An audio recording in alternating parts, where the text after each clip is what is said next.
আনাস আবিদাত আন্ন মারা মানুষিল্লা বাইতে আমির আনসার রাদিয়াল্লাহু তাআলা আনহু কান ইউআল্লিমু ওয়াকাইব সাল্লাল্লাহু আলাইহি সাল্লাম লি আবনাহি আশিরাতি ইয়াকুলু হাযাল ইয়াওম হযরত আবু দারদার বর্ণিত হাদিস শরীফ উনি বলতেছেন আমি নূরে মুজাসসাম হাবিবুল্লাহ হুজুর পাক সাল্লাল্লাহু আলাইহি ওয়াসাল্লামের সাথে গেলাম। কোথায় গেলাম?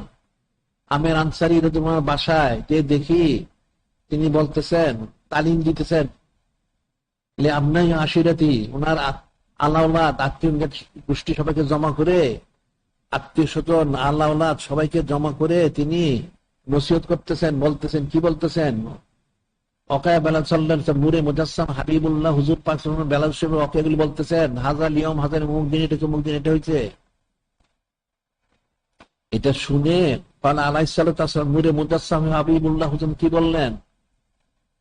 ইন্নাল্লাহ ফাতালাকা বাবা রহমা, নিশ্চয় যিনি খালিক, যিনি মালিক আল্লাহ, আপনি আপনার জন্য সমস্ত রহমতের দরজা খুলে দিচ্ছেন। সুবহানাল্লাহ।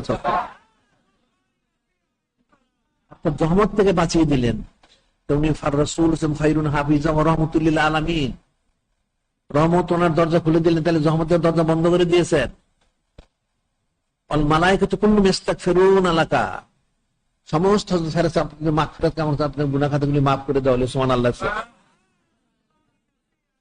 কেন? উনি যে রাসূল খায়রুন হাফিজা ওয়া রাহমাতুল লিল আলামিন, ওনার সম্মানার্থে সমস্ত ফেরেশতার দ্বারা মাগফিরাত কামনা, তার গুনাহ খাতা সব maaf করে দেওয়া হচ্ছে। সুবহানাল্লাহ।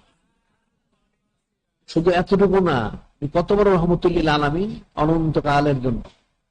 হায়াতে মউতে মানুষের তার কবরে, হাসরে, নসরে, মিজানে, জান্নাতে যে ওখানে সে এই রহমতুল লিল আলামিন ওনার এই বরকত সে লাভ করবে। সুবহানাল্লাহ। সাল্লাল্লাহু আলাইহি ওয়াসাল্লাম মান ফাআলা ফালাকা নাজা থাকা বললেন কি? শুধু এতটুকু না, আজকের জন্য না, আজকের জন্য শুধু না, আজকের জন্য তো রহমতের দরজা খুলে দেওয়া হয়েছে।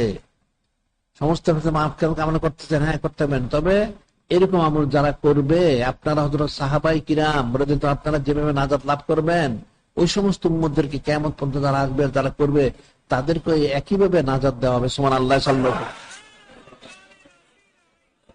ওয়াসাল্লাম নাজাতটা দিবেন কে?